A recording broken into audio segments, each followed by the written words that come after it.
Good morning and welcome back दोस्तों। अभी हम लोग जाएंगे problem number fourth. 1 2 3 already complete हो चुके हैं। अभी प्रॉब्लम नंबर फोर्थ के बारे में हम लोग डिस्कस करेंगे और एक प्रॉब्लम और आएगा फिफ्थ और हमारा टॉपिक यहाँ पे खत्म होगा। तो मतलब फर्स्ट मेथड का। तो चलिए अभी हम लोग प्रॉब्लम की शुरुआत करेंगे। डायरेक्टली देखेंगे आज के प्रॉब्लम में क्या नया दिया है सर, क्या नया फीचर है। तो प्रॉब्लम का फीचर अभी लिखा है मैंने, over valued of the closing stock. जब आप लोग एडजस्टमेंट पढ़ोगे तब आप लोगों को ये समझ में आएगा over valued of the closing stock क्या है। तो पहले अभी किस कंपनी का आज हमें अकाउंट बनाना है, उस कंपनी का नाम दिया है CSK। कब फायर डिस्ट्रॉय हुआ है? फायर डिस्ट्रॉय हुआ है 1 सितंबर 2018। 1 सितंबर ओके। और हमें क्या बनाना है? तो loss of stock. Loss of stock का मतलब क्या है? असेट्स। असेट्स के अंदर भी कौन सी असेट सर? स्टॉक की assets. Okay.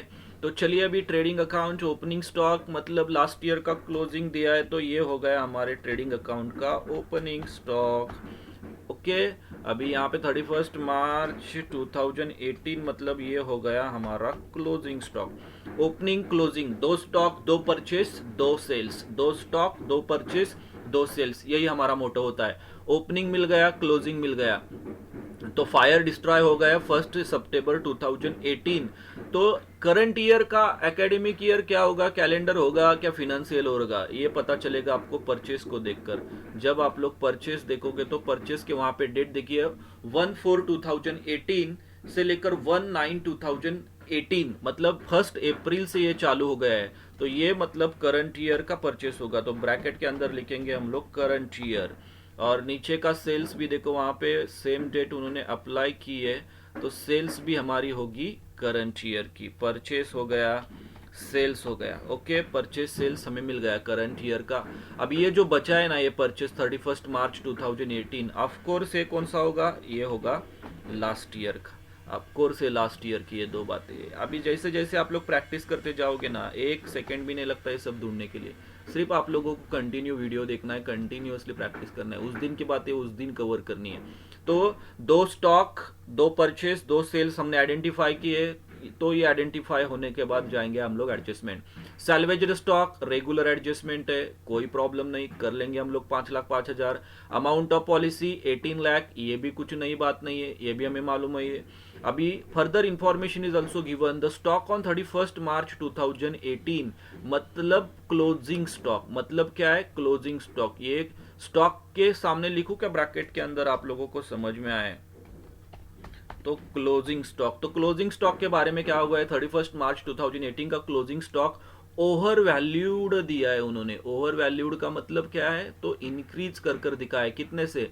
1 lakh rupees. Increase by 1 lakh rupees. तो सिंपल है, आज कुछ कैलकुलेशन करना ही नहीं है। उन्होंने आज आप लोगों को कैलकुलेट कर कर अमाउंट दी है, तो अमाउंट आप लोगों को क्या करनी है?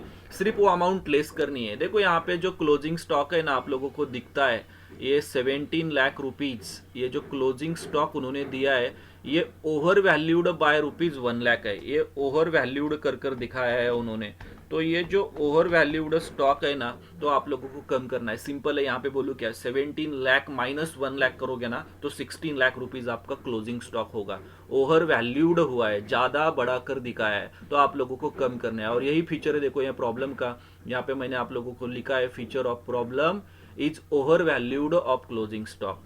सिंपल एडजस्टमेंट खत्म हो गई। शिवाजी यूनिवर्सिटी अक्टूबर 2007 का ये क्वेश्चन पेपर है। तो 3 adjustment, salvaged stock 5,05,000, amount of policy 18 lakh rupees, और जो एडजस्टमेंट थी, ये एडजस्टमेंट के अंदर क्लोजिंग वाला स्टॉक उन्होंने इंक्रीज कर कर आप लोगों को प्रेजेंट किया है, तो हम उसे डिक्रीज करेंगे, 100 तक लेकर आएंगे। हो गया? तो चलिए अभी step number 1, calculation of GP ratio. CS के कंपनी का ट्रेडिंग अकाउंट बनाना है। ट्रेडिंग होता है तब डेबिट साइड में आएगा ओपनिंग परचेस, क्रेडिट साइड में आएगा सेल्स और क्लोजिंग स्टॉक। तो सिंपल है, ओपनिंग स्टॉक के अंदर कोई एडजस्टमेंट है क्या sir? There is no adjustment. 15 lakh 15 lakh, देखो यहाँ पे 15 लाख दिए है उन्होंने। यस सर, बिल्कुल बराबर है, 15 लाख 15 लाख। अभी closing stock at A time हम लोग करते हैं, तो क्लोजिंग स्टॉक यहाँ पे देखो 17 लाख रुपीज हमारा क्लोजिंग स्टॉक था। तो इंक्रीज 1 लाख रुपीज है, तो 17 लाख माइनस 1 लाख करोगे ना, तो ऑटोमेटिकली आप लोगों को मिलेगा आंसर 16 लाख रुपीज, 17 में से 1 लाख चले गए 16। अगर ये अंडर वैल्यूड 1 लाख होता तो हम लोग प्लस करते, बस अंडर वैल्यूड 1 लाख होता तो 17 lakh plus 1 lakh 18 lakh rupees. Simple है, अंडर वैल्यूड मतलब प्लस, ओवर वैल्यूड मतलब माइनस। तो ये समझ में आया तो प्रॉब्लम यहीं पे खत्म, क्योंकि बाकी तो प्रोसेस वही है। अभी लिखना है सेल्स, तो हम लोग लिखेंगे सेल्स 55 लाख, चेक करेंगे अमाउंट बराबर है क्या, तो ये सेल्स देखो लास्ट ईयर की 55 लाख, तो बराबर है सर।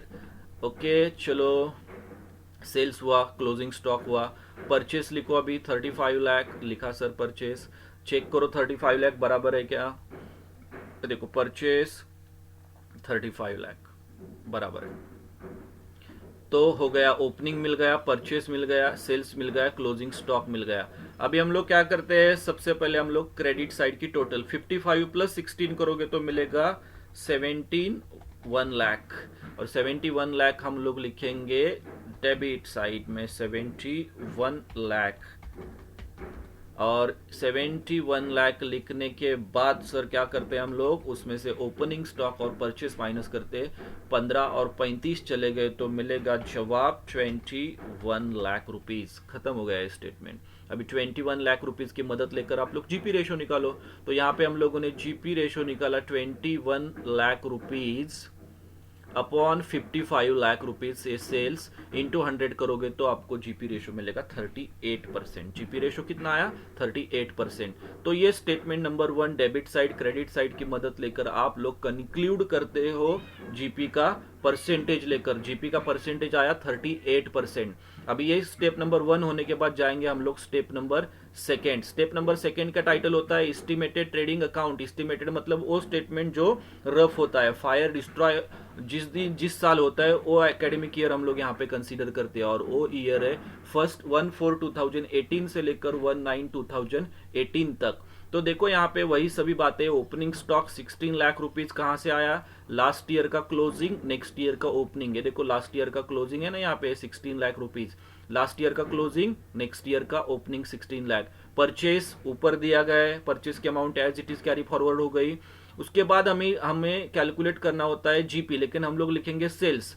सेल्स की अमाउंट कितनी है, 15 लाख। सेल्स की अमाउंट कितनी है, 15 लाख। चलो चेक करते हैं 15 लाख दिया है क्या उन्होंने करंट ईयर का सेल्स, ये देखो आखिरी में दिया है उन्होंने, तो ये आखिरी वाला 15 लाख रुपीज आपको क्या करना है वहां पे, बस कैरी फॉरवर्ड करना है, कुछ दिमाग लगाना नहीं है।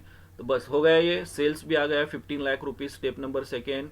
अभी उसके बाद हम लोग क्या करेंगे, अभी जीपी निकालेंगे। जीपी निकालने के लिए क्या होता है, परसेंटेज चाहिए। परसेंटेज तो ऑलरेडी 38% आप लोगों ने निकाला है, 38% अप्लाई करो क्रेडिट साइड के सेल्स के ऊपर 15 लाख के ऊपर। 38% ऑन 15 लाख अगर आप लोग कैलकुलेशन करोगे तो आपको जवाब मिलेगा 5,70,000। जवाब मिलेगा 5,70,000। जैसे ही आंसर आएगा आपको डेबिट साइड क्लोज करनी है। डेबिट साइड क्लोज हो गई 31,70,000। हम लोगों ने टोटल लिखा 31,70,000। जैसे ही टोटल लिखोगे आप लोग तो क्रेडिट साइड के टोटल में से आपको डेबिट साइड का सेल्स माइनस करना होगा, और आपको मिलेगा stock on the date of fire 16,70,000। 16,70,000। यहाँ पे आप लोगों की स्टेप नंबर सेकेंड खत्म हो जाएगी। ओके, समझ में आ रहा है ये 16,70,000। फिर से एक बार देखो, चलो ओपनिंग स्टॉक लास्ट ईयर का क्लोजिंग, नेक्स्ट ईयर का ओपनिंग, परचेस ट्रायल बैलेंस के अंदर दिया है, जीपी हम लोगों ने परसेंटेज अप्लाई किया सेल्स के ऊपर, तो हमारा आंसर आया 5,70,000। सेल्स हमारा 15 लाख रुपीज है, और क्लोजिंग स्टॉक हमने क्या किया, ये टोटल में से सेल्स माइनस करने के बाद हमें stock on the date of fire मिल गया। अभी जाएंगे हम लोग step number third. Actual loss आप लोगों को आइडेंटिफाई करना है। Closing stock on the date of fire मतलब क्या है सर, स्टेप नंबर थर्ड का कंक्लूजन है। स्टेप नंबर थर्ड का कंक्लूजन ये देखो यहाँ पे था 16,70,000, हम लोगों ने यहाँ पे लिया 16,70,000। सैल्वेज्ड स्टॉक आप लोगों को एडजस्टमेंट में दिया जाता है, तो ये आप लोगों को एडजस्टमेंट में मिलेगा। सैल्वेज्ड स्टॉक एडजस्टमेंट 5,05,000 माइनस किए हम लोगों ने, तो एक्चुअल लॉस आ गया हमारा 11,65,000। एक्चुअल लॉस आ गया, वो अमाउंट माइनस करने के बाद 11,65,000। अभी इन सभी स्टेप्स की मदद लेकर जाएंगे हम लोग क्लेम की तरफ। तो क्लेम देखो यहाँ पे आप लोगों को, हियर इंश्योरेंस पॉलिसी, आप लोगों की पॉलिसी कितनी है, 18 लाख रुपीज की पॉलिसी है। सिंपल है, आज पॉलिसी की अमाउंट ज्यादा है 18 lakh rupees, more than the amount of closing stock. और आपका डेट ऑफ फायर हुआ था उस दिन, आपका स्टॉक कितना था 16,70,000, सिंपल है 16,70,000 का। So the average clause is not applicable. अगर आपका क्लोजिंग स्टॉक ही आपके पॉलिसी से लेस है तो आप लोगों को क्या होगा, आपका उसके बाद देखना है कि आप लोगों का एक्चुअल लॉस कितना हुआ है, 11,65,000। तो इंश्योरेंस कंपनी आप लोगों को ये डायरेक्टली पैसा पूरा 11,65,000 दे देगी, क्योंकि अमाउंट ऑफ पॉलिसी ज़्यादा है, stock on the date of fire आप लोगों का लेस है, और उससे भी लेस आपका एक्चुअल लॉस है। तो यहाँ पे एवरेज क्लॉज एप्लीकेबल करने की कोई ज़रूरत नहीं है। आप लोगों को 11,65,000 इंश्योरेंस कंपनी आपको ये पैसा देगी, या आप अगर इंश्योरेंस कंपनी वाले हो तो आपको ये पैसा देना पड़ेगा। तो ये क्लेम वाली बात, आज कोई कैलकुलेशन नहीं है, सिर्फ फीचर ऑफ द प्रॉब्लम था। कंक्लूजन के लिए बोलता हूँ कि स्टॉक जो था क्लोजिंग स्टॉक का, वो उन्होंने ओवर वैल्यूड कर दिखाया था 1,00,000 रुपीज, वो हम लोगों ने माइनस किया। बाकी तो प्रॉब्लम वही है जो problem number first second third के अंदर था, बाकी कुछ खास नहीं है। जैसे जैसे प्रॉब्लम ऐसे धीरे करते जाओगे ना तो ये एकदम सिंपल लगने लगेगा, क्योंकि स्टार्टिंग में हम लोग डिफिकल्ट वाले प्रॉब्लम कवर करते हैं और बाद में हम लोग उसमें से ही एक दो एडजस्टमेंट लेकर हम लोग आगे बढ़ते हैं। तो चलिए, आई होप ये प्रॉब्लम देखो, कुछ क्वेरी होगी तो पूछो बिंदास्त होकर, और नेक्स्ट वीडियो आएगा प्रॉब्लम नंबर 5।